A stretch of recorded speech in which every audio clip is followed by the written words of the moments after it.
다음 시간부터 단어 외워요. 단어 외워야 돼요. 단어 17강 할 차례예요. 네. 17강. 승민이 구매해야 되는데 쌤이 이따가 문자 보내줄게. 알겠죠? 단어장만 사오시면 돼요. 단어장 사오고 17강 외우시면 돼요. 그래서 와서 테스트 볼 거예요. 무슨 단어를? 여러분 뭐지? 이제 12월에는 이 기존 교재 있잖아요. 이 기존 교재 이제 마무리 할 거고 1월부터는 새 교재로 나갈 거거든요. 새 교재로 해서 앞에 우리가 했던 이제 작품들이랑 또 문법이랑 다시 한번 우리 고등학교 1학년 1년 과정 걸 다시 한번 복습할 거예요. 복습할 거고 그리고 2월까지는 시간표 변동은 없어요. 시간표 변동 맞고 이 시간 이제 그대로 해도 되고 만약 변동 필요하다 그러면 이제 다음 타임으로 1월에 이동은 가능해요. 근데 여러분 계속 이 시간을 들을 수 있잖아, 그치? 이 시간 이제 쭉 들으시면 되고 여러분 1월 말에 아마 학교 배정 나올 거예요. 1월 말에 이제 학교 배정이 1월 8일에 나오겠어요. 1월 8일 날? 네. 방학 하루 전에 졸업하는 하루 전에. 빨리 나오네? 예. 원래 이 방학 도중에 나오는데 빨리 나오네요, 학교가. 그래서 학교 배정되고 나서 이제 3월에 있잖아요. 3월에 이제 여러분 학교에 따라서 이제 야자 하는 친구도 있고 안 하는 친구도 있는데 보통 처음에는 야자를 시키거든요. 야자를 이제 시키니까 그 부분에 따라서 아마 시간표 변동이 있을 거고 이제 3월에 시간표 다시 배정한다 이렇게 생각하시면 될 것 같아요. 자, 42쪽 이제 고전시가 이제 할 건데 오늘 할 부분이 가실입니다. 이거는 여러분 봐봐. 위증질과 대평성대라는 자 연마다 이렇게 똑같은 게 붙네, 그치? 이제 후렴구가 붙고요.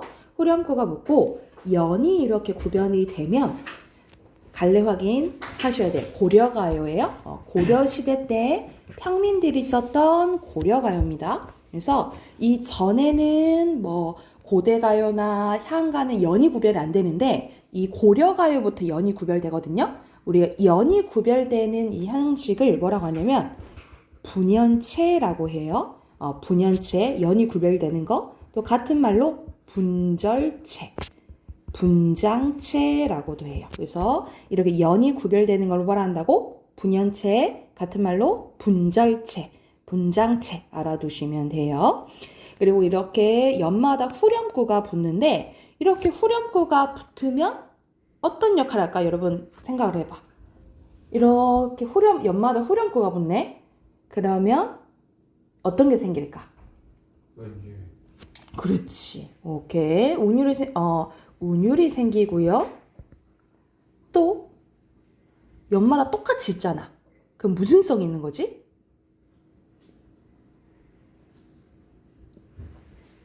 무슨 성이 있을까? 똑같이 오네? 통일성이 있겠죠. 그쵸? 자, 그래서 옆에서 간단히 쓰긴 했는데 기능이 오른쪽 밑에 있어요. 오른쪽 밑에 잠깐 봐볼게. 자, 후렴구의 기능은요. 악률을 맞추기 위한 여음구라고 보시면 되고 반복적인 사용으로 리듬감이 형성되고요. 통일성 부여와 형태적 안정감, 분연, 연을 구별해주는 기능을 한다라고 보시면 돼요.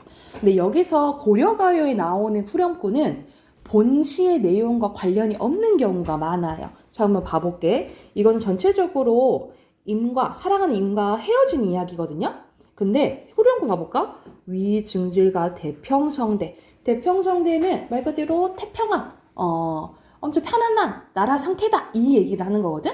그래서 본시의 내용과 관련이 있어, 없어? 없어요. 본시의 내용과 관련이 없다라고 보시면 되고 이거는 우리가 고려가요는 구전이 되다 보니까 입으로 전이잖아요. 그쵸? 구전이 되다 보니까 아마 나중에 이제 조선시대 때 붙은 게 아닐까라고 추정을 하고 있어요. 자, 그러면 한번 내용 한번 봐볼게. 가실이 있고 나는 이렇게 나와 있지, 그치? 자, 여기서는 가실이 있고 2조고요. 세 글자, 두 글자 나타나고 선생님, 이거 나는은요? 나는은 it's me를 나타내는 게 아니야. 그래서 이거는 의미가 없어요. 의미가 없는 여음구. 말 그대로 이제 운율 맞추기 위해서 나온 여음구라고 생각하시면 됩니다. 그래서 여기서는 3, 3, 2쪽에다가 3음보고요. 세 번 끊어 읽어요. 3음보예요. 자, 그리고 어떻게 해석하냐면 가시리 있고 버리고 가시리 있고. 이건 어떻게 해석하냐면 가시렵니까? 가시렵니까? 이 꼬는 예전에는 의문형 어미였어요. 그래서 가시렵니까? 가시렵니까? 나를 버리고 가시렵니까? 라는 상황이야. 그래서 여기서는 우리가 보통 여기 총 4연으로 돼 있죠. 보통 4연은 기승전결이라고 하고 여기선 기 부분이고요. 지금은 이별에 대한 인식을 한 거야, 지금. 지금은 이미 가려는 상황인가 봐. 자, 이형 가볼게. 날러는 여기서 나, 시적, 화적, 지적 좀 나와 있네요. 그쵸? 날러는 어찌 살라 하고 버리고 가시렵니까? 요 나는 의미가 있다고 없다고? 의미가 없다고요. 그쵸? 그래서 여기가 승에 해당되고 기승전결의 승. 그래서 지금 이별의 서러움에 대해서 서름에 대해서 얘기하고 있다라고 보시면 돼요. 그래서 지금 떠나려고 하는 임을 원망하는 거예요. 원망이라고 보시면 되고, 나보고 어찌 살려고 갑니까? 라고 얘기하는 거죠. 잡사와 두어리 만하는 잡아 두고 싶지만 선하면은 서운하면이에요. 서운하면 아니올세라. 여러분 리을세라 동그래 해봐 여기. 리을세라 동그래 해봐. 리을세라는 뭐뭐할까 두렵습니다. 이런 뜻이에요. 그래서 자 마음으로는 어때? 마음으로는 님을 잡아두고 싶지만 서운하면 님이 서운하면 아니올까봐 두렵습니다. 그러니까 잡아 못 잡아? 못 잡는다라는 거야. 그래서 여기서 기승전결의 전에 해당되고요. 그래서 여기서는 이별에 대한 여인의 약간 수동적, 약간 말투가 여자 같죠? 수동적이고 약간 전통적인 느낌을 준다라고 보시면 돼요. 그래서 보통 여자는 참고 그냥 막 적극적으로 못하고 보통 그러잖아요. 그쵸? 그래서 이런 느낌을 준다라고 보시면 돼요. 그래서 지금 못 잡는 거야. 셔로님, 여러분 여기 중요해. 셔로님, 여기 셔롭는 서럽다 이런 뜻이거든요. 근데 이 서러운 게 주체가 님인지 아니면은 화자인지에 따라서 해석이 달라져요. 여기 표시해 볼게. 만약 서러워하는 주체가 나야. 그럼 어떻게 해석하냐면 화자를 서럽게 잘못 썼다. 서럽게 하는 님 이렇게 해석을 하는 거예요. 나를 서럽게, 그러니까 말 그대로 나를 서럽게 하는 님 보내옵나니 이렇게 해석하는 거고 만약 서러워하는 주체가 님이야. 사람 님이야. 그럼 어떻게 해석하냐면 이별을 서러워 하는 님 이렇게 해석을 해요. 그래서 보내옵나니 이건 해석 안 한다고 가시는 듯 도셔오소서 가시는 듯 하면서 다시 오세요 라고 얘기를 하는 거예요. 그래서 마지막에 기승전결이고요. 그래서 여기서는 임가의 재회를 소망하고 있다 라고 보시면 되겠죠. 그래서 님이 지금 떠나는 상황인데 못 잡고 우선은 보내주고 다시 돌아오기를 기다리는 이별의 슬픔에 대해서 이야기한 고려가요 라고 보시면 될 것 같아요. 그래서 정리된 거 오른쪽에 봐볼게. 주제는 이별의 서러움과 재회에 대한 소망이고요. 자, 운율 형성하는 거 3, 3, 2조에다가 3음보 후렴구가 사용돼요. 그리고 순서대로 원망이 고조, 절제미 체념, 소망 이런 식으로 화자의 감정이 이제 드러나고요. 이 대표적인 이별의 정안에 대해서 노래한 작품이거든요. 그래서 예전에 고대 가요에서는 황조가나 공무도화가. 공무도화가는 여러분 그 말 많이 들어봤지? 이마 그 강을 건너지 마, 뭐 이런 말 들어봤죠? 근데 그래서 이미 강을 건너서 이제 죽어버렸다, 뭐 이런 이제 슬픈 이제 이별에 대해서 나온 고대가요고요. 고려가요리는 또 다른 게 서경별고, 우리 나중에 할 거예요. 서경별고, 가시리가 대표적이고, 조선시대 때는 황진이 시조, 그리고 현대소설에서는 김소월의 진달래꽃. 그리고 진달래꽃 알잖아요, 그치? 나보기가 역겨워 알잖아요, 그쵸? 이게 이 이별의 정안을 잇는 계보라고 생각하시면 될 것 같아요. 그래서 요거 참고하시면서 오른쪽에 뒷장에 6문제 있죠? 6문제 풀고 답 확인해 볼게요. 바로 문제 풀어봅시다.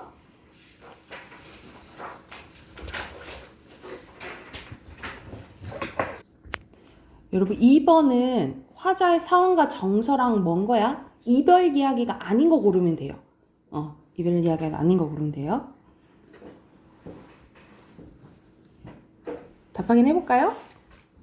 1번에 알맞지 않은 것은 5번. 자연물 전혀 안 나오죠, 그렇죠? 5번이고요.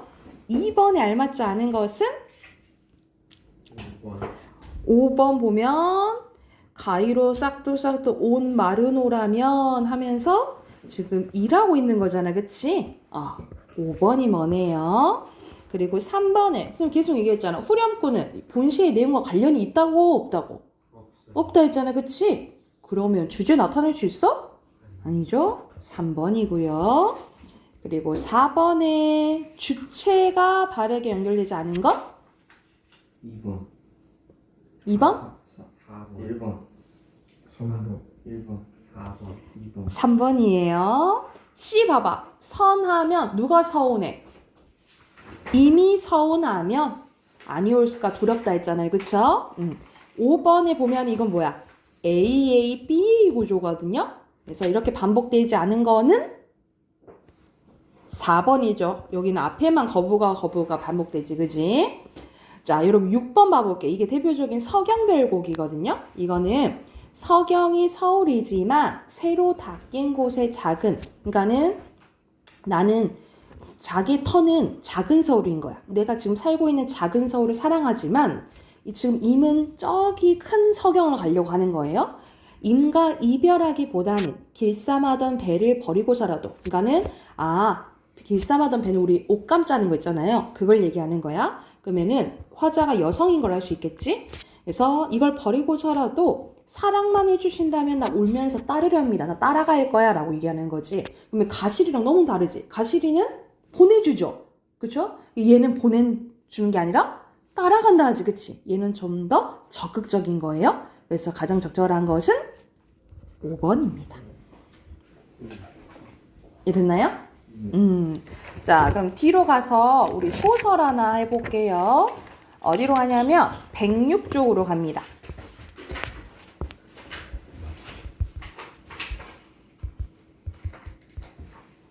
106쪽으로 가면 유명한 춘향전이 나와요.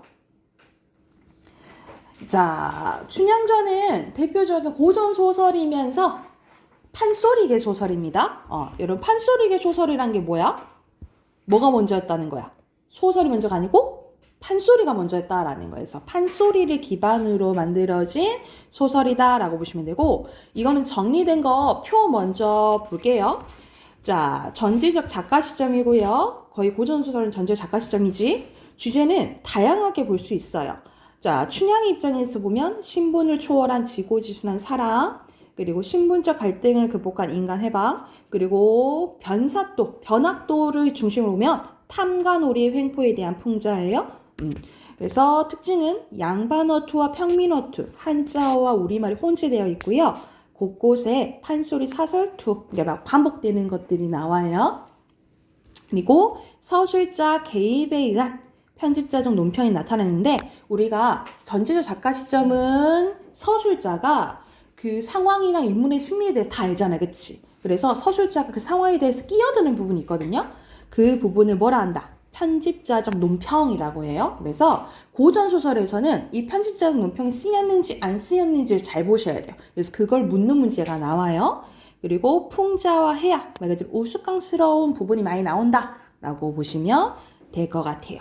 원래 춘향전 하면은 마지막 이제 결말이 많이 나오는데 여기서는 좀 앞부분이 좀 나와 있어요. 이 부분은 어떤 내용이냐면 여러분 춘향전 전체적인 내용 아시죠? 자, 여기서는 춘향이가 기생의 딸이잖아요. 그치? 그래서 신분이 낮아요. 그쵸? 근데 이제 도련님을 만나죠. 이몽룡 도련님을 이제 만나가지고 결혼을 이제 약속하고 근데 이몽룡이 과거 시험을 보고로 지금 한양을 간 사이에 여기 남원에 변학도라는 새로운 사또가 부임을 해요. 근데 이 사또가 좋은 사또가 아닌 거지. 그치? 그래서 지금 이 사또가 춘향이의 소문을 듣고 춘향이를 불러라 하는 상황이에요. 봐볼게. 연연히 고운 기세 그 중에 많건만은 사또께옵서는 근본 춘향이의 말을 높이 들었는지라 사또 순호를 불러서 묻는 말이 기생은 젊고 다 되어도 춘향은 안 부르니 퇴기냐? 퇴직한 기생이냐? 하고 물어보는 거예요. 춘향이 모는 기생인데 춘향은 기생이 아닙니다. 아니 춘향이 기생이 아니면 어찌 귀중에 있는 아이 이름이 높이 났냐? 근데 왜 유명해? 이렇게 물어본 거죠. 근본이 기생의 딸이었고 덕색이 장안고로 권문세종 양반내와 일등지에서 한량들과 내려오실 등례마다 구경코자 간청을 했는데 춘향모녀 불청키로 양반상하 물론하고 앵내지간 소인 등 10년에 일득대면하되 이건 뭐냐면 10년에 한 번 볼까 말까 했다 이 말이야. 그러니까는 우리가 약간 신비주의 하면은 더 궁금하고 막 이러잖아. 그치? 얼굴을 잘 안 보여줬다 이 말이야. 그래서 언어 수작 없었더니 천정하신 연본인지 구관사또 자제 이도련님과 이몽룡과 백년계약 맺사옵고 결혼 약속했어요 라고 얘기하는 거예요. 도련님이 가실 적에 입장 후에 데려가마 하고 당부하고 춘향이도 그리 알고 수절하여 있습니다. 기다리고 있어요 라고 얘기하는 거죠. 이놈 무식한 상놈인들 그게 어떠한 양반이라고 엄부시하요. 미장전 도련님이 하방에 착잡하여 살자 할고 이놈 아니 그렇게 신분도 차이 나는데 그걸 믿어? 에이 거짓말하지 마 라고 얘기하는 거죠. 다시는 그런 말 입 밖에 내어서도 죄를 면치 못하리라. 이미 내가 저 하나를 보려다가 못 보고 그저 말랴 잔말 말고 불러오라. 모르겠고 불러 라고 하는 거죠. 근데 이장 호방이 다시 한번 말을 해요. 뭘 하냐면 춘향이가 기생도 아닐 뿐 아니오라. 고등 사또 자제 도련님과 맹약이 중한데 연치 부동이나 동반 부인리로 부르락이 사또 정체가 손상할까 저하옵니다. 아니 괜히 건드렸다가 좀 문제 생기면 어떡해요 하고 이제 안 될 것 같은데 하고 다시 한번 얘기한 거죠. 그랬더니 사또가 만일 춘향이를 시각지체하다가는 공영이하러 각종 두목 일평태 갈 것이니 당 빨리 대령 못 시킬까 하고 막무가내로 막 불러요. 그랬더니 이제 여러분이 알다시피 춘향이한테 오늘 하룻밤 보내자 내 수청을 들라 라고 했는데 춘향이가 아니대요 하고 거절을 하죠. 그쵸? 그랬더니 저 이제 매타작을 하는 거거든요. 그래서 매를 때리는데 한 대 때릴 때마다 이제 춘향이가 하고 싶은 말을 이제 막 해요. 한번 봐볼게.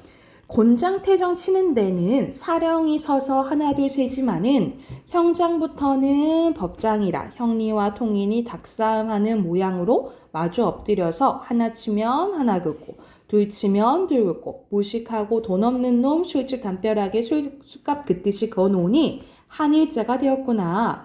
춘향이 저절로 서름에 겨워 맞으면서 우는데 지금 한 대를 맞았잖아. 그래서 일이 들어간 단어들로 얘기를 해요. 여기 봐볼게. 표시할게. 일편단심 굳은 마음 일부종사 뜻이 오니 일부종사는 한 남자만 섬기는 걸 얘기해요. 일개형별 일년으로 치신들 일각이나 변하리까 이렇게 난 때려도 내 맘 변한다 안 변한다? 안 변한다 라고 얘기하는 거야. 이때 남원의 남녀노소들이 소문을 듣고 몰려들어 그 광경을 구경하는데 제 좌우에 한량인들 한결같이 입을 모았다. 모질구나 이렇게 반복되죠. 우리 원님이 모질구나 이렇게 운율 이제 형성해 주는 거야. 저런 형벌이 왜 있으며 저런 매질이 왜 있는가. 저 집장사령 놈 낯짝이나 좀 잘 봐두자. 그러니까 그 때리는 놈 낯짝이나 잘 봐두자라고 하는 거야. 그러니까 예를 들어서 사실 사또가 잘못한 거잖아. 근데 사또를 욕하지는 못하고 그냥 이 집장사령한테 대리 이제 화풀이 하는 거예요.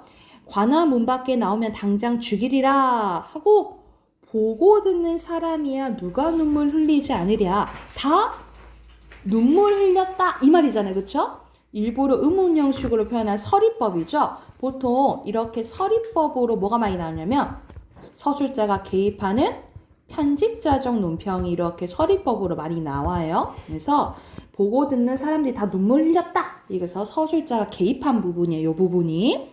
딱 소리를 내며 둘째 낯이 다리에 붙었다. 이제 두 대를 맞아요. 그래서 이가 들어간 걸로 말을 합니다.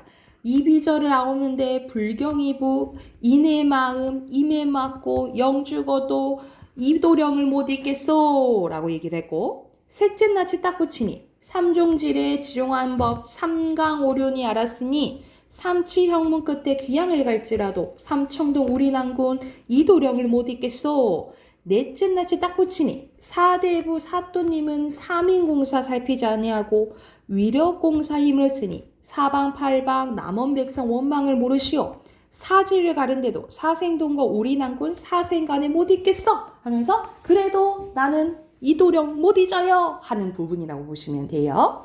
자, 한쪽 더 있어요. 뒤로 이제 넘기면 이때 이제 이몽룡이 이제 과거 시험에서 1등을 해요. 장엄급제를 해서 암행어사로 오게 되는데 이제 사또들이 잘하고 있는지 몰래 잠입하는 이제 확인하는 사람인 거죠. 그래서 거지꼴을 행세를 해서 오게 됩니다. 그래서 이 변학도 생일잔치날 이제 암행어사 출두를 하게 되는 거야. 그래서 이 암행어사 출두요 하는 부분이 극적 반전이 일어나는 부분 첫 번째라고 보시면 돼요.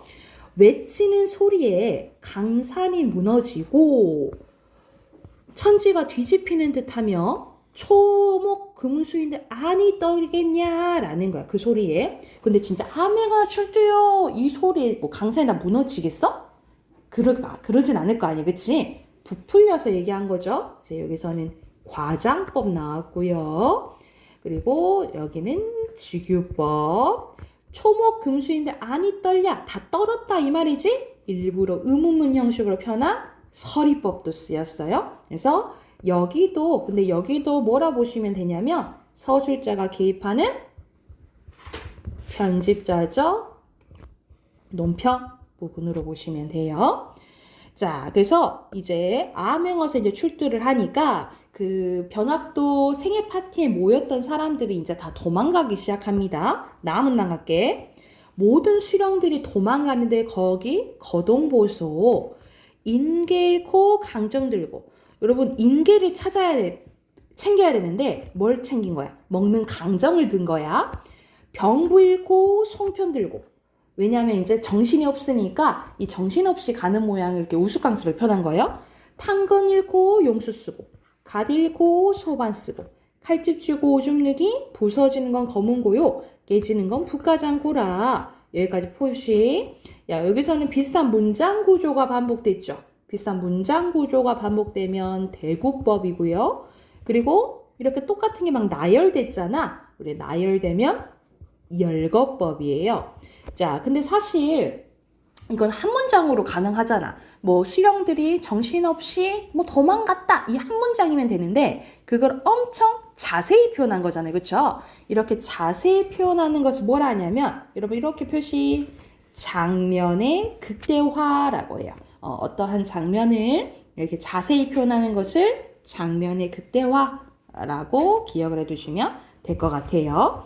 자, 이어서 본문 보면 본관 사또가 똥을 싸고 멍석 구멍 세양지에 눈뜻하면서 얘도 이제 도망가면서 뭘 하냐면 추워라 문 들어온다 바람 닫아라 물 마른다 목 들여라 라고 해. 원래는 뭐라고 해야 돼? 바람 들어온다 문 닫아라 목 마르다 물 들여라 라고 해야 되잖아. 그치? 근데 정신이 없는 거를 표현하기 위해서 말을 바꾼 거죠. 그쵸? 우리가 말을 약간 어순 바꾸는 거 무슨 법이라 하죠? 그렇지, 도치라 하지. 이거는 도치에 의한 말장난이에요. 그래서 도치에 의한 언어유희라고 쓸게요. 언어유희가 사용되었다라고 보시면 됩니다. 그래서 관청색은 상을 읽고 문짝을 읽고 내다르니 설이 역줄 달려들어 후다닥 에고나 죽네 막 했다는 거죠. 이때 어사또는 이몽룡이에요. 이몽룡이 이 골은 우리 아버님 대감이 좌정하시던 골이라 잡소리를 금하고 객사로 옮겨라 하고 자리를 앉은 후에 본간사 또는 봉고파직하라 너 해고야 하고 해고시킨 거야. 자, 사대문에 방을 붙이고 옥형리를 불러서 옥 관리하는 네 골 옥에 갇힌 죄수들을 다 올려라 라고 하니, 자, 이제 춘향이도 오겠죠. 그래서 일부러 물어봅니다. 저 계집은 무엇인고? 기생 월매의 딸이온데 관청에서 포악한 죄로 옥중에 있습니다. 무슨 죄인고? 본관 사또 수청을 들라 했더니 수절이 정절이라 수청을 안이 들고 사또에게 악을 쓰며 달려든 춘향이로소이다. 어사또가 자 춘향이한테 마지막 시험을 합니다. 그래서 딱 물어봐. 너 같은 년이 수절한다고 관장에게 포악하였으니 살기를 바랐소냐? 죽어 마땅한데 내 수청도 거역할까? 너 내 수청도 거역할래? 라고 했더니 이때 춘향이는 이제 이몽룡인 줄 몰라요. 그래서 뭘 하냐면 내려오는 관장마다 모두 명간이로구나. 아주 훌륭한 관리 납셨네 라고 얘기하는 거예요. 이거는 반어법이죠. 반어법이 반대로 말한 거야. 어사또 들으시오. 층암 절벽 높은 바위가 바람인들 무너지며 청송녹주 푸른 나무가 눈이 온들 변하리까. 변한다 안 변한다? 안 변한다. 마지막에 서리법 쓰였고요. 선생님이 네모 쳤지. 네모 친 거는 춘향이의 변하지 않는 춘향이의 지조와 절개를 의미하고요.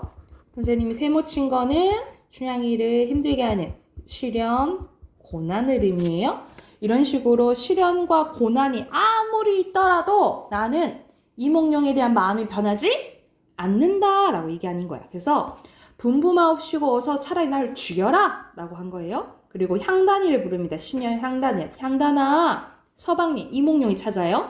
서방님 어디 계신가 보아라. 어젯밤에 옥문간에 와 계실 때 천만당부하였더니 어디를 가셨는지 나 죽는지 모르느냐 라고 하니까 그때 어사또가 얼굴을 들어 나를 보라 라고 해요. 여기가 극적 반전이 일어나는 부분 두 번째예요. 그래서 춘향이 고개를 들어 위를 보니까 거지로 왔던 난군이 어사또가 되어서 왔다라는 거죠. 그래서 엄청 감격해서 좋아합니다. 얼씨구나 좋을시고 어사난군 좋을시고 남원읍내 추절들어 떨어지게 되었더니 자 여기서는 남원읍내 추절은 그 변학도를 얘기하는 거예요. 변사도. 객사에 봄이 들어 이와 춘풍이 날 살린다. 이몽룡이를 비유한 말이에요. 자 꿈이냐 생시냐 꿈의 깨가 염려로다. 한참 이렇게 즐길 적에 춘향 모가 들어와서 가없이 끝없이요 즐겨하는 말을 다 어찌 말로 하겠냐. 춘향이의 높은 절개 광채 있게 되었으니 어찌하니 좋을 수가. 좋았다 이 말이죠. 여기도 편집자적 논평이에요. 그래서 편집자적 논평 이렇게 서리법으로 하는 경우가 많아요. 그래서 이렇게 해피엔딩으로 끝나는 이야기라고 보시면 됩니다. 이랬죠? 자, 문제 풀기 전에 오른쪽에 잠깐 춘향이가 드러난 사상적 배경 봐볼게요. 인간평등 사상과 자유연애 사상, 사회개조 사상, 불경 이경 사상, 그러니까 말 그대로 연려, 지조와 절개를 지킨 여자인데 연려라고 하는데 이 연려 설화를 기반으로 만들어진 이야기예요. 그래서 이렇게 판소리계 소설은 보통 4단계를 거치거든요. 여기 108쪽 잠깐 봐보면 108쪽에 자 먼저 입으로 전해진 이야기가 있어요. 그걸 설화라고 하는데 먼저 설화가 먼저고 그걸 기반으로 판소리가 만들어져요. 그런 다음 판소리계 소설 만들어지고 그 다음에 고전소설에서 우리 현대소설로 팍 바뀌진 않았을 거 아니에요. 그치? 그 과도기적에 쓰인 게 신소설이에요. 이렇게 4단계를 지닌다라고 보시면 돼요. 그래서 1, 2, 3, 4 이렇게 기억을 해주시면 돼요. 이해됐을까요? 그래서 요거 참고하면서 앞에 107쪽, 109쪽 문제 풀게요.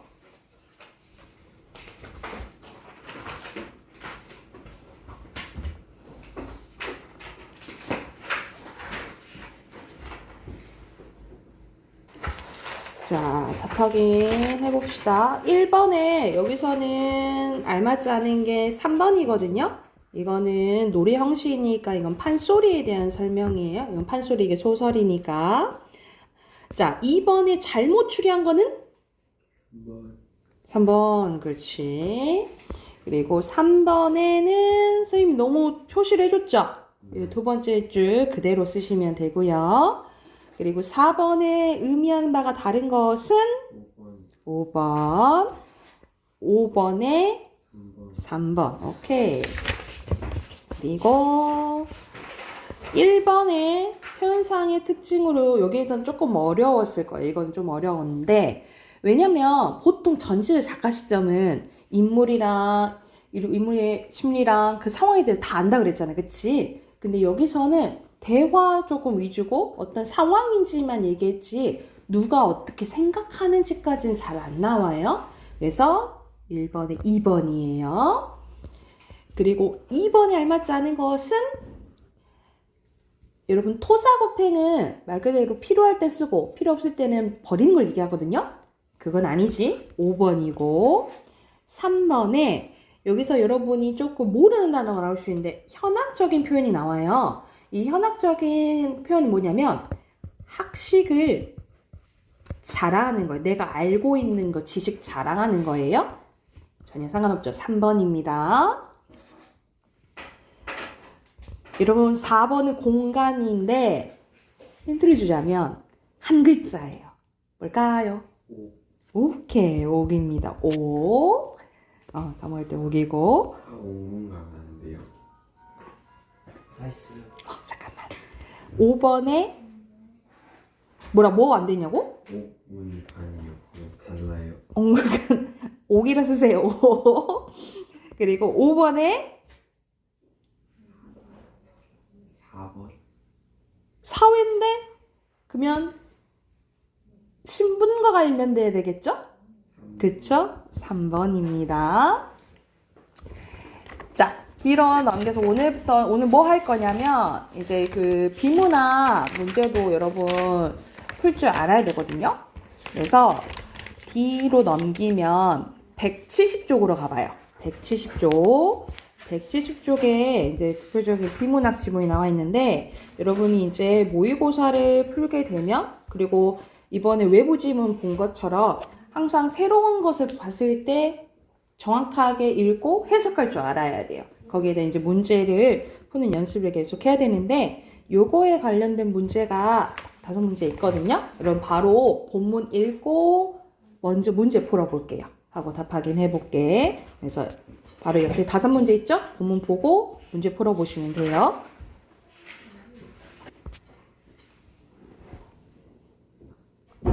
여러분 이거 나머지 거 풀어올게요. 171쪽까지 풀어오시고 다음 시간 선생님이랑 같이 이거 본문 같이 봐볼게. 알겠죠? 덜픈 문제 풀어오시고 이걸 이제 내일 좀 연습하셔야 돼요. 그래서 방학 때 교재 따로 사서라도 매일매일 해야 되니까. 왜냐면 선생님이랑은 일주일에 2번밖에 안 만나잖아. 근데 국어 공부 여러분 방학 때 매일매일 하셔야 되니까 선생님이 부가적으로 선생님 여러분 해야 될 것 좀 나중에 얘기해 줄게요. 아시죠? 여기까지 합시다.